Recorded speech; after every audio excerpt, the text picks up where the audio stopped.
Hello दोस्तों, आपके अपने चैनल सरकारी एग्जाम A&G में आपका स्वागत है। आप चैनल पर नए हैं तो चैनल को लाइक, सब्सक्राइब और शेयर करना ना भूलिए और साथ में बेल आइकन का बटन दबाना ना भूलिए, जिससे हमारे आने वाले नेक्स्ट वीडियो का नोटिफिकेशन सबसे पहले आपको मिले। चलिए दोस्तों, बिना देर गवाते हुए हम लोग एडिटोरिया का जो वॉल्यूम 2 है बिहार दरोगा मेंस का, उसके प्रैक्टिस सेट 2 को शुरू करते हैं। प्रश्न 1 नंबर प्रश्न एक कहता है कि नवजात शिशु की 3 माह तक की आयु के अध्ययन को क्या कहते हैं। तो इस प्रश्न का सही आंसर डी होगा, नियोनेटोलॉजी है। प्रश्न नंबर 2, एक विशेष कार्य करने वाले समान कोशिकाओं के समूह को क्या कहते हैं। तो एक विशेष कार्य करने वाले समान कोशिकाओं के को उत्तक कहते हैं। इस प्रश्न का सही आंसर ए होगा। निम्न में से कौन सा जीव एक कोशिकीय नहीं है। तो इस प्रश्न का सही आंसर डी होगा, कवक नहीं है। ट्रेकोमा और ग्लूकोमा बीमारी किस अंग से संबंधित है। ट्रेकोमा और ग्लूकोमा बीमारी जो शब्द है वो आँख से संबंधित है, आँख के अंग से। प्रश्न नंबर 5 कहता है कि रक्त AB वर्ग वाला व्यक्ति किस व्यक्ति को रक्तदान कर सकता है, किस रक्त वर्ग को दान कर सकता है। तो इस प्रश्न का सही आंसर जो होगा ऑप्शन सी होगा, AB। अमीनो एसिड की आवश्यकता किसके संश्लेषण के लिए होती है। तो अमीनो एसिड की, इस प्रश्न का सही आंसर बी होगा। तो प्रोटीन के लिए संश्लेषण के लिए आवश्यक होता है।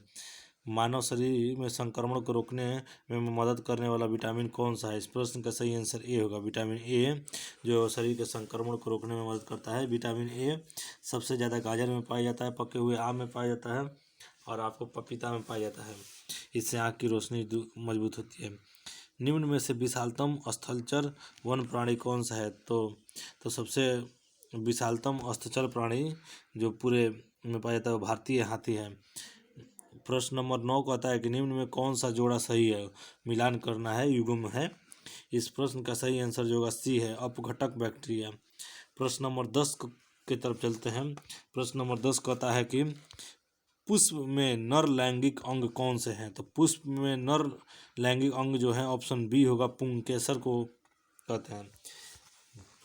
प्रश्न नंबर 11 कहता है दोस्तों कि सेंधा नमक में कौन सा खनिज होता है। तो सेना नमक में सोडियम होता है, जो ऑप्शन बी में है। प्रश्न नंबर 12, निम्नलिखित में कौन सा तत्व नहीं है। तो इसमें जल जो है वो तत्व नहीं है। प्रश्न नंबर 13 देखते हैं, जो 12 का ऑप्शन सी होगा। प्रश्न नंबर 13 का नाभिकीय रिएक्टर में कौन सा किसमें विमंदक के रूप में प्रयोग किया जाता है। तो सबको जानता है दोस्तों, ग्रेफाइट को हम लोग विमंदक के रूप में यूज करते हैं। जो पेंसिल का नोक होता है, वो पेंसिल में का नोक भी ग्रेफाइट का बना होता है, जो विद्युत का सुचालक होता है। प्रश्न नंबर 14 देखते हैं कि जल के उपचार में फिटकिरी का प्रयोग किस प्रक्रिया की मदद के लिए करते हैं। तो जल के उपचार में, इस प्रश्न का सही आंसर जो होगा बी होगा, स्कंदन के लिए करते हैं। प्रश्न नंबर 15 का निम्न में कौन ठोस संनेहक है। तो प्रश्न 15 का सही आंसर डी होगा, ग्रेफाइट। द्रव चलित मशीनें किस सिद्धांत पर कार्य करती हैं।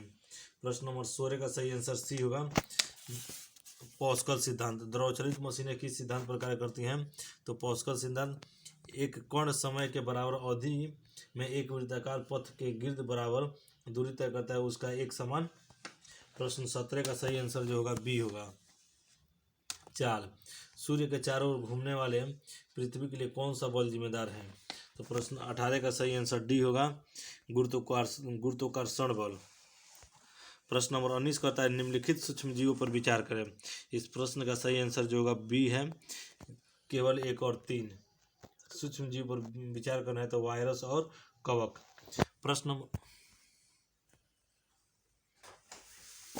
क्वेश्चन नंबर 20 देखते हैं। प्रश्न 20, ऊष्मीय मान को किस मात्रक द्वारा प्रदर्शित किया जाता है। तो इस प्रश्न का सही आंसर जो होगा बी होगा, kg/kg।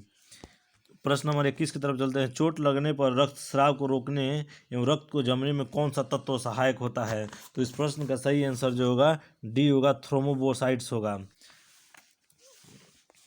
प्रश्न नंबर 22 की तरफ चलते हैं। निम्न में कौन सदा उस वस्तु की छोटी छवि बनाएगा जो उसके सामने रखी जाएगी। तो इस प्रश्न का सही आंसर जो होगा ऑप्शन बी होगा, उत्तल दर्पण। प्रकाश ऑक्सीकरण प्रक्रिया शुरू की जाती है। प्रश्न नंबर 23, प्रकाश ऑक्सीकरण की प्रक्रिया शुरू की जाती है ए, प्रकाश के द्वारा। प्रश्न 24 का सही आंसर होगा प्रश्न नंबर 24 कहता है कि सर सीवी रमन को उनके किस प्रयोग के लिए नोबेल पुरस्कार दिया गया था? तो उनको प्रकाश के प्रकीर्णन के कारण सीवी रमन को नोबेल पुरस्कार दिया गया था। प्रश्न नंबर 25 कहता है कि भोजन का सर्वाधिक अवशोषण कहाँ होता है? तो भोजन का सर्वाधिक जो अवशोषण होता है वो इलियम में होता है। धन प्रश्न नंबर 26, धन परिचालन की मात्रा में वृद्धि के कारण बढ़ते मूल्य की अवस्था क्या कहलाती है?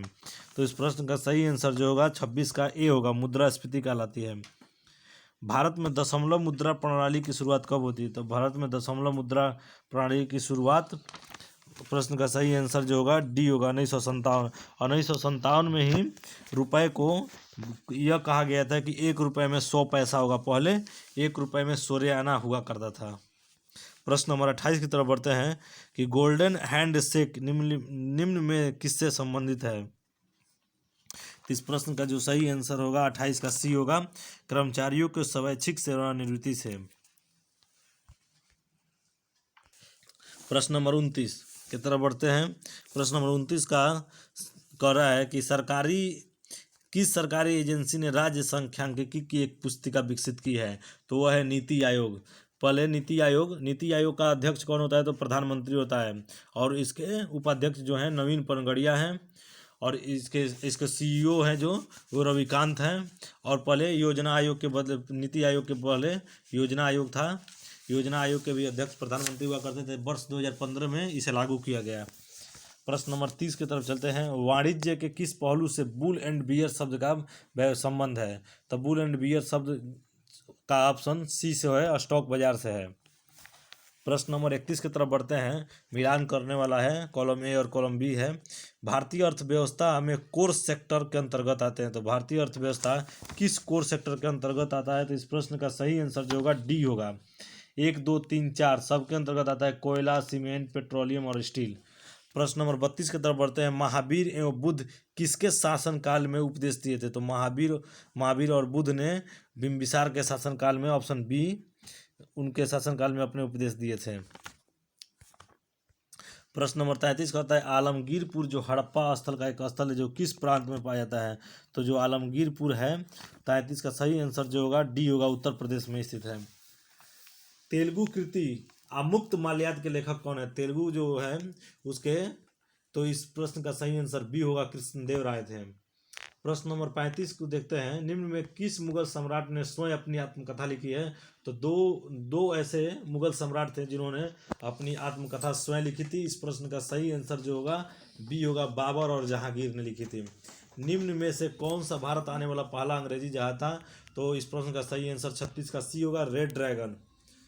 प्रश्न नंबर 37, राणा रणजीत सिंह को राजा की उपाधि किसने दी? तो राणा रणजीत सिंह को उपाधि, इसके प्रश्न का सही आंसर जो होगा सी, जमान शाह ने दी थी। प्रश्न नंबर 38 की तरफ बढ़ते हैं। ब्रिटिश ने पंजाबों को निम्न में से किस वर्ष अपने राज्य में मिला लिया था? पंजाब को किस वर्ष अपने राज्य में मिला लिया था? तो इस प्रश्न का सही आंसर जो होगा डी होगा, 1826। 39 कहता है, प्रश्न नंबर 39 कहता है कि नए भारत का पैगंबर किसे कहा जाता है? तो नए भारत का पैगंबर भारत में राजा राम मोहन राय को कहते हैं, ऑप्शन सी में है। प्रश्न नंबर 40 कहता है कि रविन्द्रनाथ टैगोर की गीतांजलि किसका संग्रह है? तो इस प्रश्न का सही आंसर होगा जो सी है, कविताओं का संग्रह। रविन्द्रनाथ टैगोर को सबसे पहले भारत में एशिया का प्रथम नोबेल पुरस्कार दिया गया था, गीतांजलि के लिए ही दिया गया था। भारत में अस्थायी स्वशासन का जनक किसे कहा जाता है? तो भारत में अस्थायी स्वशासन का जनक कहा जाता है। इस प्रश्न का सही आंसर 41 का डी होगा, उपयुक्त में से कोई नहीं। किसने सैंड्रोकोटस की पहचान चंद्रगुप्त मौर्य के रूप में किया था? जो सैंड्रोकोटस थे इतिहासकार थे। इस प्रश्न का जो सही आंसर होगा 42 का बी होगा, वी स्मिथ। हस्तक्षेप नीति का अर्थ क्या है? हस्तक्षेप नीति का ऑप्शन सी होगा, कुछ प्रतिबंधों का हट जाना। प्रश्न नंबर 44 कहता है, कहता है कि भारत में नियंत्रण एवं महालेखाकार की नियुक्ति कितने वर्षों के लिए की जाती है? तो इस प्रश्न का सही आंसर जो होगा डी होगा, इसमें से कोई नहीं। सीएजी की नियुक्ति 6 वर्षों के लिए राष्ट्रपति के द्वारा की जाती है। संविधान के अनुच्छेद 148 में सीएजी का वर्णन है, या तो वे उनका उम्र 65 वर्ष हो जाए या तो 6 वर्ष हो जाए। इसकी नियुक्ति सीएजी राष्ट्रपति के द्वारा करती है 6 वर्ष के लिए। प्रश्न नंबर 46 की तरफ बढ़ते हैं। भारतीय संविधान के किस अनुच्छेद में विधि सम्यक प्रक्रिया अपनाई गई है? तो इस प्रश्न का जो सही आंसर होगा 21 ऑप्शन सी।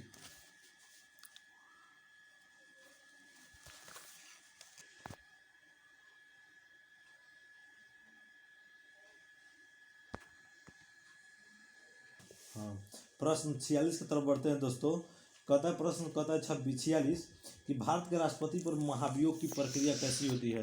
तो भारत में जो राष्ट्रपति पर महाभियोग की प्रक्रिया लगती है वो अर्ध न्यायिक प्रक्रिया लगती है। ऑप्शन ए होगा। कहता है 47 नंबर क्वेश्चन, वर्तमान लोकसभा में प्रत्येक राज्य के लिए कितने सीटों का आवंटन है? वर्तमान में लोकसभा में प्रत्येक राज्य के लिए कितने सीटों का आवंटन आधारित है? तो ये पूछ रहा है कि किस मतलब जनसंख्या के आधार पर जो जनगणना होती है हमारी 10 साल पर, तो किस जनगणना के आधार पर की गई है? तो इस प्रश्न का 47 का सही आंसर जो होगा बी होगा। 1971 की जो जनगणना है तो उसी के आधार पर लोकसभा के सीटों का आवंटन किया गया है। प्रश्न नंबर 48 की तरफ बढ़ते हैं। निम्न में से कौन सा एक प्रावधान भारतीय संविधान के अंतर्गत संसद के सदस्यों को विशेषाधिकार तथा शक्तियों को निर्धारित करता है? तो इस प्रश्न का सही आंसर जो होगा बी होगा, अनुच्छेद 105 में। सर्वोच्च न्यायालय में न्यायाधीश की नियुक्ति होने के लिए व्यक्ति को कम से कम कितने वर्ष उच्च न्यायालय में एजुकेट होना चाहिए? तो इस प्रश्न का जो सही आंसर है 10 होगा, ऑप्शन बी में है। 49 नंबर क्वेश्चन। हाँ, प्रश्न नंबर 50 की तरफ बढ़ते हैं दोस्तों। 73वें संविधान संशोधन के संदर्भ में निम्न कथनों पर विचार व्यक्त करना है। कह रहा है कि विचार व्यक्त कीजिए। तो पहला कह रहा है कि इसमें 50% सीटों पर महिलाओं का आरक्षण का प्रावधान है। यदि पंचायत भंग होती है तो 6 माह के अवधि के अंदर चुनाव कराया जाएगा। 73वें संविधान संशोधन भारतीय संविधान के 12वीं सूची में से संबंधित है। और चौथा कह रहा है ऑप्शन, यह त्रिस्तरीय मॉडल की व्यवस्था की गई है। तो इस प्रश्न का जो सही आंसर होगा बी होगा। 2 और 4 सही है। तो इस प्रश्न का सही आंसर जो होगा बी होगा, बी। 2 और 4 सही है। कह रहा है कि भारत में चलित न्यायालय का सूत्रपात किसने किया था? तो भारत में जो चलित न्यायालय का सूत्रपात कहे थे वो हमारे पूर्व राष्ट्रपति डॉक्टर एपीजे अब्दुल कलाम, जो ऑप्शन सी में है।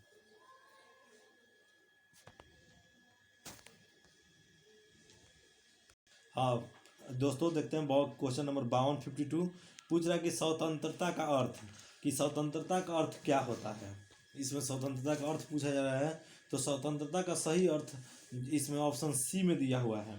1 और 2, बाहरी प्रतिबंधों का अभाव होना, ऐसी स्थितियाँ का होना जिसमें लोग अपनी प्रतिभा का विकास कर सके, तब हो जाके स्वतंत्र आदमी होता है। 53 नंबर क्वेश्चन कह रहा है कि लोकसभा चुनाव का कोई प्रत्याशी अपनी जमानत खो देता है यदि वो कितना वोट नहीं पाता है, उसे प्राप्त न हो। तो इस प्रश्न का जो सही आंसर होगा डी होगा, वैध मतों का 1:6। संविधान को एक पवित्र दस्तावेज किसने कहा? तो संविधान को एक पवित्र दस्तावेज डॉक्टर भीमराव अंबेडकर ने कहा था, जो संविधान को लिखे हैं। आर्थिक नियोजन भारतीय संस्कृति की किस सूची में वर्णित है? तो यह समवर्ती सूची में, जो ऑप्शन सी में दिया है। 55 नंबर क्वेश्चन। आगे नेक्स्ट बढ़ते हैं क्वेश्चन नंबर 56 की तरफ। भारतीय संविधान सभा में कुल कितनी महिला सदस्य थी? तो भारतीय संविधान सभा में कुल महिला सदस्यों की संख्या जो थी वो 15 थी।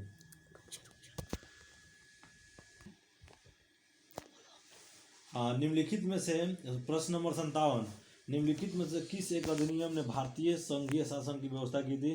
तो इस प्रश्न का जो सही आंसर हो गया भारत शासन अधिनियम 1935।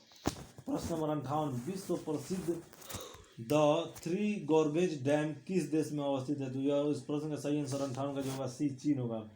भारतीय संविधान सभा के अल्पसंख्यक उप समिति के अध्यक्ष निम्न में कौन थे? तो इस प्रश्न का जो सही आंसर था राजेंद्र प्रसाद होगा, ऑप्शन डी। प्रश्न नंबर 60 की तरफ बढ़ते हैं। प्रश्न नंबर 60 कहता है कि 60 का डी, भारतीय संविधान में मौलिक कर्तव्य का विचार किस देश से लिया गया है? तो भारतीय संविधान में मौलिक कर्तव्य का जो विचार है वो ऑप्शन डी में दिया हुआ है कि उपयुक्त में से कोई नहीं। मौलिक कर्तव्य जो लिया गया है वो मौलिक कर्तव्य जो है वो जर्मनी से रूस से लिया गया है। प्रश्न नंबर 61 देखते हैं दोस्तों कि निम्नलिखित में कौन सा एक झील लैगून झील नहीं है? तो इसमें लैगून जो झील नहीं है वो पेरियार झील जो है एक लैगून झील नहीं है। प्रश्न नंबर 60 की शिवालिक पहाड़ियों की ऊंचाई कितना है? क्वेश्चन नंबर 62 का सही आंसर ए होगा 850 से 1200 मीटर। निम्नलिखित में कौन सी जनजाति दीपावली को शोक के रूप में मनाती है? तो दीपावली को जो शोक के रूप में मनाती है 63 का सी थारू समुदाय जो दीपावली को शोक के रूप में मनाते हैं। जापानी पर्वतारोही जुंको ताबेई ने किस वर्ष पहली बार माउंट एवरेस्ट पर चढ़ाई की थी? तो इस प्रश्न का सही आंसर जो होगा 64 का सी होगा। जुंको तो वही जो थी वो जापान की थी। जुंको तो वही ने 16 मई 1975 को माउंट एवरेस्ट पर फतह कर इतिहास रच दिया। ऐसा करने वाली दुनिया की प्रथम महिला थी। इस प्रश्न का सही आंसर 64 का सी होगा। 65 हाल ही में चर्चा में रहा गलवान घाटी का संबंध किस केंद्र शासित प्रदेश है? तो जम्मू कश्मीर से है। इस प्रश्न का सही आंसर ए होगा। इसके बारे में कुछ इंपॉर्टेंट फैक्ट देख लेते हैं इस प्रश्न का। जो गलवान घाटी जुलाई 2020 में भारत और चीन के मध्य गलवान घाटी में तनाव की स्थिति बनी रही। गलवान घाटी भारतीय केंद्र शासित प्रदेश लद्दाख के क्षेत्र अंतर्गत आता है। अरावली प्रश्न नंबर 66 अरावली और विंध्य श्रृंखलाओं के मध्य कौन सा पठार है? तो अरावली की जो है वो 69 का 66 क्वेश्चन नंबर 66 का आंसर होगा ए मालवा का पठार। निम्नलिखित में से किस तट से भारत का औसतन समुद्र मापा जाता है? तो इस प्रश्न का सही आंसर बी होगा चेन्नई से। क्वेश्चन नंबर 68 की तरफ बढ़ते हैं। निम्न में कौन सा राज्य 7 बहनों का भाग्य नहीं है? तो इस प्रश्न का जो सही आंसर होगा 68 का बी होगा। 68 का बी होगा। प्रश्न नंबर 29 निम्न में कौन सी पर्वत श्रेणी केवल एक ही राज्य में फैली हुई है? तो इस प्रश्न का जो सही आंसर होगा 69 का डी होगा। अजंता जो है वो सिर्फ महाराष्ट्र में फैली हुई है। प्रश्न नंबर 70 देखते हैं। सहारिया जनजाति का संबंध मुख्यतः किस जाति से है? जो सहारिया जनजाति का संबंध है वो बी से है। बी मध्य प्रदेश में पाई जाती है। बीसीसीआई इंडियन प्रीमियर प्रश्न नंबर 71 बीसीसीआई ने इंडियन प्रीमियर लीग 2020 का नया प्रायोजक किसे बनाया है? तो नया प्रायोजक जो बनाया है बीसीसीआई ने 71 का सी बनाया ड्रीम 11 को बनाया है। स्वच्छ सर्वेक्षण 2020 में पटना का कौन सा स्थान है? तो इस प्रश्न का सही आंसर जो होगा 72 का सी होगा 47 विश्व व्यापार संगठन WTO को पहले क्या कहा जाता था? तो इस प्रश्न का जो सही आंसर होगा 73 का ए होगा गैट। प्रश्न नंबर 74 कहता है भारत में मौद्रिक नीति कौन बनाता है? तो मौद्रिक नीति जो बनाता है नीति आयोग बनाता है, जो इसका पहले योजना आयोग था। प्रश्न नंबर 75 देखते हैं। प्रश्न नंबर 75 कहता है कि उत्तर बोलता है कि निम्नलिखित में से कौन सा सही नहीं है। दोस्तों इस प्रश्न को मिलान करने वाला है। जो इस प्रश्न का सही आंसर बी होगा। कलिंग पुरस्कार 1952 से विज्ञान के क्षेत्र में दिया जाता है, बाकी सारे सही हैं। प्रश्न नंबर 76 की तरफ देखते हैं। नंबर 76 निम्नलिखित में से कौन भारतनाट्यम की नर्तिका नहीं है? तो भारतनाट्यम की जो नर्तिका जो नहीं है सरिता देवी नहीं है, ऑप्शन ए। 77 प्रश्न नंबर 77 विवेकानंद रॉक मेमोरियल किस राज्य में स्थित है? तो विवेकानंद रॉक मेमोरियल जो स्थित है वो डी तमिलनाडु में है। प्रश्न नंबर 78 कहता है 78 नारायण कार्तिकेयन करुण चंद्रो प्रमुख व्यक्ति संबंधित है। इस प्रश्न का सही आंसर 78 होगा सी कार रेसिंग से है। नारायण कार्तिकेयन का संबंध कार रेसिंग से। केसर की खेती के लिए कौन सी मिट्टी उपयुक्त है? तो केसर की खेती भारत के एकमात्र राज्य जम्मू कश्मीर में की जाती है। केसर इसके लिए उपयुक्त जो मिट्टी होता है वो सी होता है, दोमट मिट्टी होता है। इसका पौधा वर्षा और हिमपात दोनों को सहन कर लेता है। प्रश्न नंबर 80 की तरफ बढ़ते हैं। निम्न में से किस राज्य से होकर बराक नदी नहीं बहती है? जो बराक नदी है इस प्रश्न का सही आंसर होगा डी अरुणाचल प्रदेश में नहीं बहती है। बराक नदी मणिपुर, मिजोरम, नागालैंड से होकर तथा उसके बाद बांग्लादेश में ब्रह्मपुत्र नदी में मिल जाती है बराक नदी।